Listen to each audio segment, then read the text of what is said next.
कृष्णो रक्षतु मां चराचरगुरुः कृष्णं नमस्ये सदा कृष्णेनैव सुरक्षितोऽहमसकृत् कृष्णाय दत्तं मनः.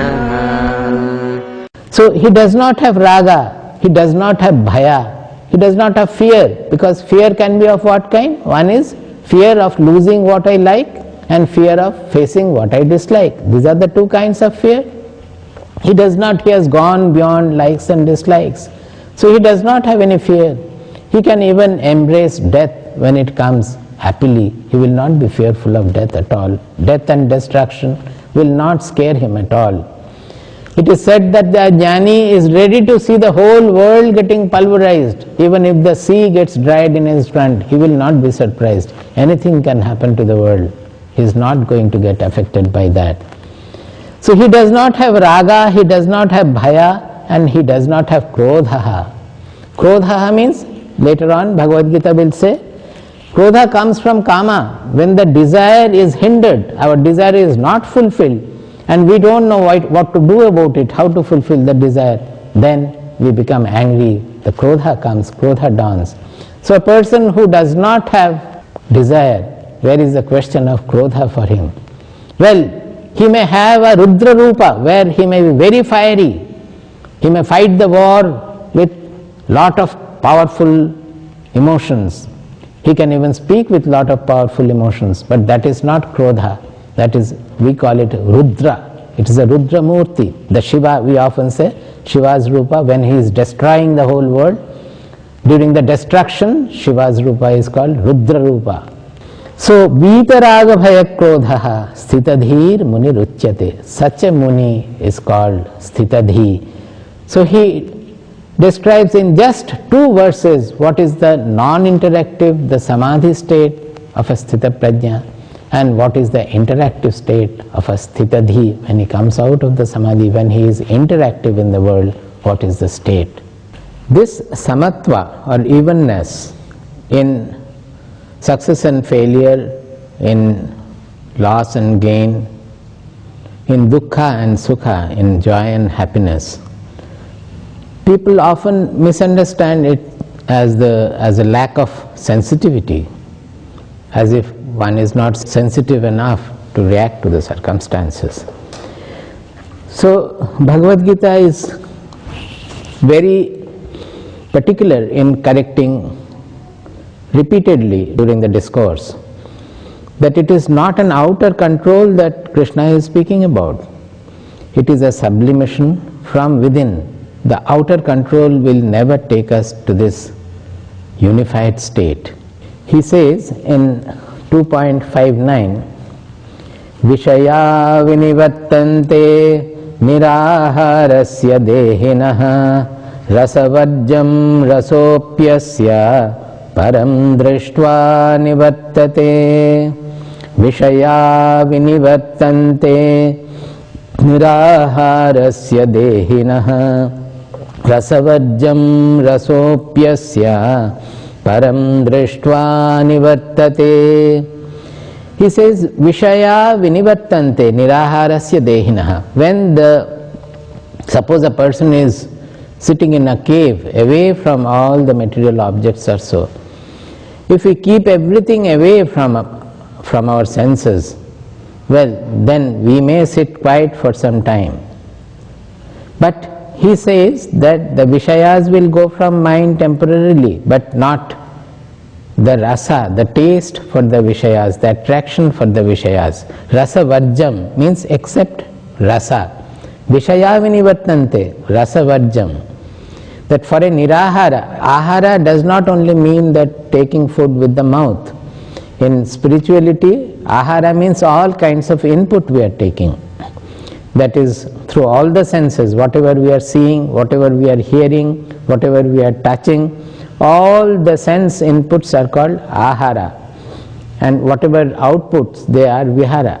In fact, when we talk about ahara shuddhi, it is not just the purification of taking pure food. It is all the inputs, whatever we see, whatever we hear, everything should be purified. So, for a nirahara, where this ahara, the inputs are kept away, well, then the vishayas are not interacting with his mind. But he says rasavarjam, the rasa, the taste, the allurement for the greed for the vishayas will not leave him. Then what to do?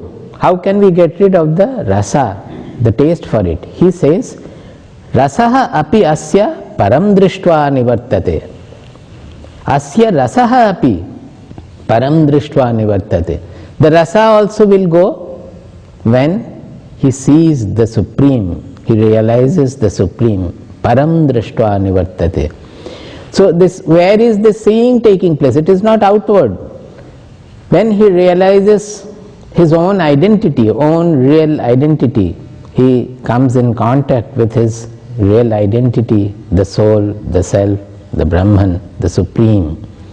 Then the sublimation works from within outward. All the real growth, development, purification, it should always work from the source point, from within outward, from the core point to the outer senses and all. So here later on he says, in 3rd chapter 34th verse, he says, Indriyasya indriyasya arthe ragadveshau vyavasthitau tayorna vasham agachet tau hyasya paripanthinau. First, the ragadvesha, that for the senses, always there will be something pleasant and something unpleasant. Ragadvesha, they are by nature, they will be there in the senses. Certain things will be pleasant to the senses, certain things will not be pleasant to the senses. So he says that the spiritual practice is tayoho na vasham agachet. Don't be a slave to them, slave to your likes and dislikes. The senses will have their preferences and prejudices, but your mind should not be under the clutch of the preference and prejudice. You should not be under their clutch. You should not be slave to the external world, because that will take away. If you become slave to the external world, then your mind, your intelligence always will remain divergent. You will be lost in the variety of the world. You will be lost by the attraction and repulsions of the world. You will never be able to reach your anchor or be connected to your anchor. So the entire Bhagavad Gita is a book of discipline, so to say. But it is not an external discipline, an artificial discipline put from outside. It is a harmonization and integration of the whole being from within. By understanding our real nature, we have to go from within outward, so that the whole being gets sublimated. That is the way. He says, just after that, Arjuna asks, Atha kena prayuktoyam, 3.36. It is 3rd chapter, 36th verse. Atha kena prayuktoyam papam charati purushaha anichannapi vashneya baladiva niyojitaha. He asks that, then why is it that people are always getting involved in constricted activities, in sinful activities, as if even if they don't want, their mind is not wanting to do, they as if they are taken by force, baladiva niyojitaha. Krishna pinpoints that it is kama, kama esha krodha esha rajoguna samudbhavaha mahashano mahapapma vidhyena miha vairinam. You know that the kama, the desires, are the main enemy in us. He says kama esha krodha esha. Now we will not consider the krodha, because krodha comes from kama. We have discussed earlier also, whenever the desires are not fulfilled and we don't know what to do about it, when they are hindered, the fulfillment of the desires are hindered, that results in anger, in krodha. So we will consider only the kama, because krodha is the offshoot of kama. When kama increases, krodha will automatically be there, when the kama will be hindered. It is coming out of the rajoguna. Rajoguna means, we have discussed earlier, that rajo ragatmakam vidhi, that rajoguna is coming from a partial vision of the world. We are looking at the world, applying some color, it is coming from the colored vision. that me and mine, our constricted vision, that is giving rise to the Rajoguna, and that is the kama is coming because of that. Now how to win over that? He is giving step-by-step process there in the 3rd chapter. We will come back to the 2nd chapter again. Indriyani mano buddhihi asyadhisthanamuchyate etair vimohayatyesha jnanamavritya dehinam indriyani paranyahu indriyebhyah param manah manasastu para buddhihi yo buddhe paratastu saha indriyani paranyahu indriyebhyah param manah manasastu para buddhihi yo buddhe paratastu saha evam buddhe param buddhva samstabhyatmanamatmana jahi shatrum mahabaho kamarupam durasadam. He says, he is giving a step-by-step process. He says, Indriyani parani ahuhu. Well, it is known, it is talked about, it is said that the sense organs are very powerful. Just now they have said that they take us away from our anchor. But he says that Indriyebhya param manaha, the superior to the Indriyas is the mind. Because Indriyas cannot work without the support, without the guidance of the mind. So rather than trying to control the Indriyas, the sense organs, by depriving of the things it likes, we have to apply the correction at the mind level. Because mind is superior to the Indriyas. If the mind is calm, then the Indriyas will be automatically controlled. Not only that, manasastu para buddhihi. Superior to the mind is buddhi, the intelligence, because the mind is always guided by the intelligence. So we have to control the mind, we have to look into the buddhi. And finally, yo buddhehe paratastu saha. That which is even superior to buddhi, that is the truth, saha, that is our soul, that is our self, that is the supreme. So the buddhi will be able to have a better control over the mind, and if the mind is controlled by the buddhi, the mind will be able to control the indriyas. And how the buddhi is to be controlled? Yo buddhehe paratastu saha. He says, evam buddhehe param buddhva samstabhya atmanam atmana jahi shatrum mahabaho kamarupam durasadam. Win over this great enemy called desire. By what? Evam buddhehe param buddhva. That means knowing that which is superior to the buddhi, understanding that, grasping that, realizing that supreme who is even transcending buddhi, who is superior to the buddhi. How? Samstabhya atmanam atmana. Just by dipping, taking a dive into your own self, by going within and taking a dip into ourself, we will come to know that which is supreme, that which is even superior to the buddhi. Once this param is had, see in the previous shloka, in the 2nd chapter we said, Vishaya vinivattante niraharasya dehinah rasabhajjam rasopyasya param drishtva nivattate. When we see that param, then all our being gets sublimated through that. See, here is a question of applying the correction in the source point. Whenever we have to apply some correction, it is wrong to try to correct something at the effect point, at the output point. Suppose whenever we say that the present generation is very bad, we always criticize the present generation of youth. But we should always understand that if something wrong with the present generation of the youth, then what is the cause of that? Where should we look for the cause? Is it not in the previous generation or previous to previous generation or even a generation or 2 generations earlier? So whenever we find something wrong in the effect, we have to go to the cause of that to find out where the correction is to be applied. In spirituality, often we find that we are not able to change our behavior. People often say that I don't want to hurt anybody, but every day I find that I end up hurting somebody. And after hurting only I remember that I have done something wrong. In these corrections do not occur, the transformations do not take place because we are not looking into the source point.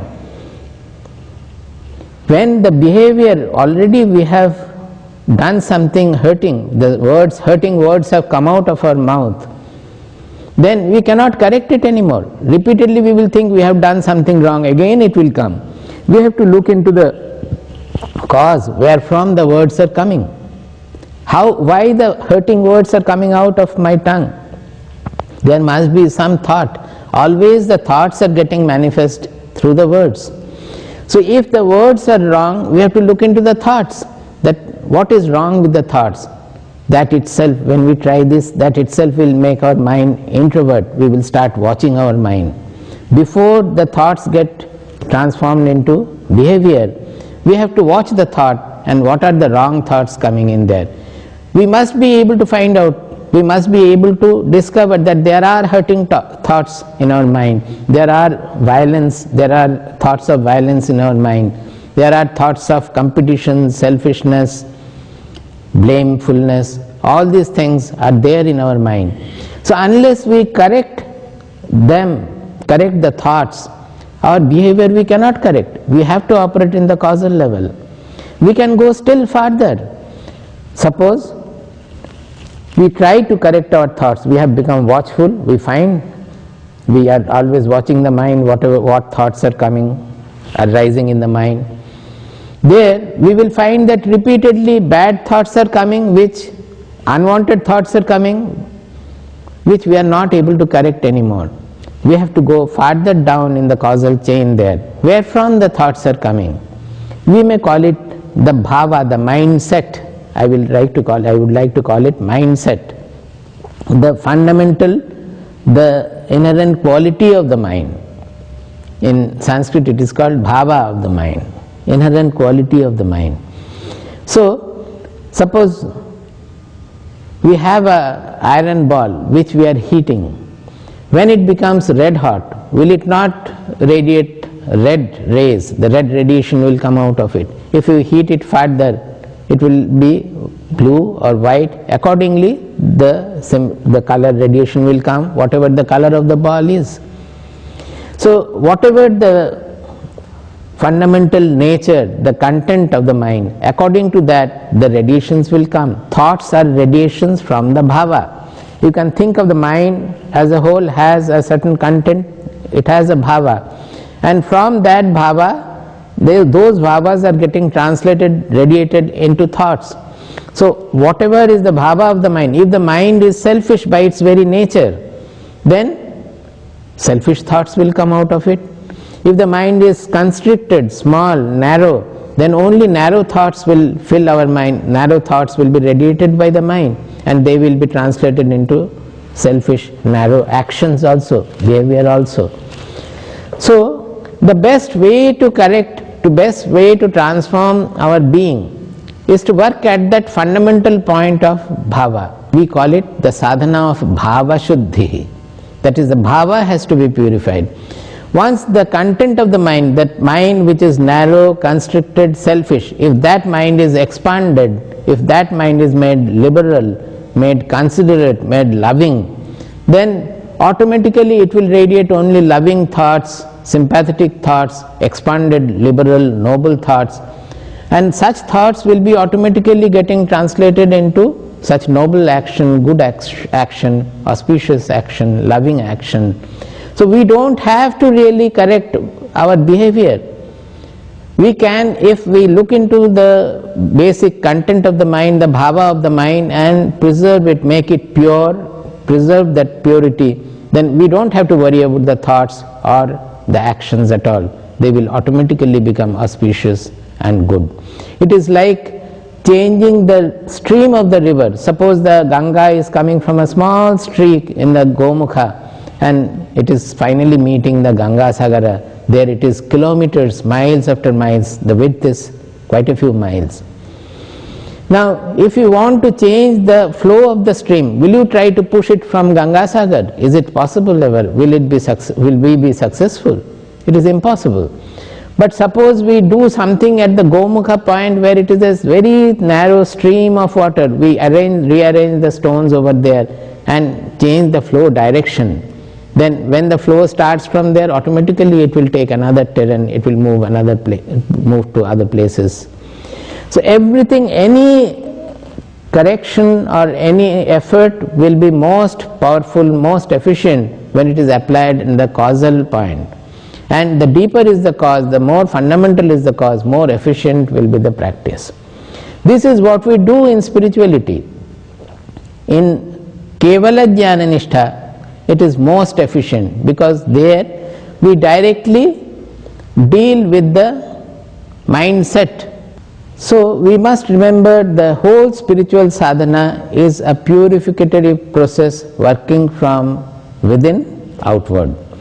Now here in the second chapter, 62nd verse, he has disclosed a great secret, because generally we speak about avidya, kama, karma. In our spiritual texts, we say that avidya is the fundamental cause of our suffering. Why? Avidya means ignorance. It is the ignorance of our real nature, ignorance of our real identity. That means that we are infinite, one, universal, that identity is covered. We are not knowing it. So avidya is said to have two kinds of forces. One is the avarana, that is the covering, that is covering of our real identity, that knowledge is covered. So one power of avidya is this covering, another is vikshepa. The moment our real identity is covered and we start feeling that I am small, limited by the body, mind, personality, I have to gain this, I am afraid of all these distractions start coming. The moment we become small in our identity, we start thinking that I am small, limited by my body, mind and personality. Then all kinds of distractions, both attraction, repulsion, all these things come. So they say that this avidya is causing the desire to gain, desire to avoid, that is fear of facing something and also desire to gaining something. So it is giving rise to kama, and that kama is motivating us to kama karma, that is to fulfill the desires. We enter into so many activities thinking that by doing that I will become happy, I will gain ananda, but which does not happen permanently. But this is how the whole thing works. Now here, apart from this basic rising of the desire, Bhagavad Gita is giving a new hint, a secret point here. Please go into the second chapter, 62nd verse. Dhyayato vishayan pumsaha sangasteshu upajayate sangat sanjayate kamaha कामात् क्रोधोऽभिजायते ध्यायतो विषयान् पुंसः संगस्तेषूपजायते संगात् संजायते कामः कामात् क्रोधोऽभिजायते. This last portion, कामात् क्रोधोऽभिजायते, that is whenever kama is hindered, it results in krodha. So that part let us leave for the time being. Now here the kama is described as an effect of something. This is a new insight that Bhagavad Gita is giving us. What is this? Dhyayato vishayan pumsaha teshu sangaha upajayate sangat sanjayate kamaha. That is, kamaha is coming out of sanga. So here is something called sanga which is giving rise to kama. We have to understand it well. And how this sanga is coming? Sangaha teshu upajayate. Sanga is rising by what? Dhyayato vishayan pumsaha. That means constant meditation on the world objects, either favorable or unfavorable. When it is favorable, it is giving rise to attraction. When it is unfavorable, it is giving rise to repulsion and fear. So constantly thinking about the worldly matters, worldly situations, worldly objects, we develop a clinging. It can be positive clinging, negative clinging. Positive clinging means attraction, negative clinging means repulsion. So it is that sangha, the clinging to the worldliness, to the world objects, to the world situations, it is coming because we are constantly meditating on the world objects. We are spending mind hours with the world situation, worldly gains, worldly losses, worldly fears, world objects. So that is giving rise to the sangha. And when this sangha is enhanced, when this sangha increases, it actually gives rise to kama, the desire for that object.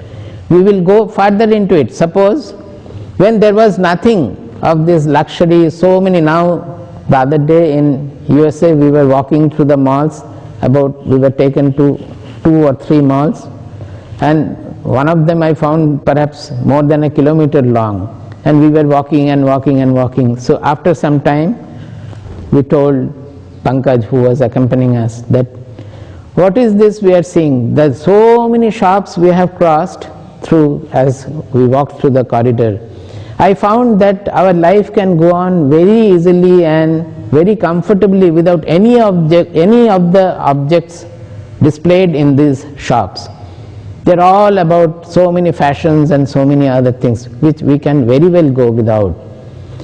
So it is all displayed everywhere throughout the world, with the industrial growth, with the economic growth, with the material flourishing of the civilization. It is becoming more and more and more. So suppose earlier in India we were having only perhaps Ambassador and Fiat cars. So people were happy when they were having a car, they were happy with the car.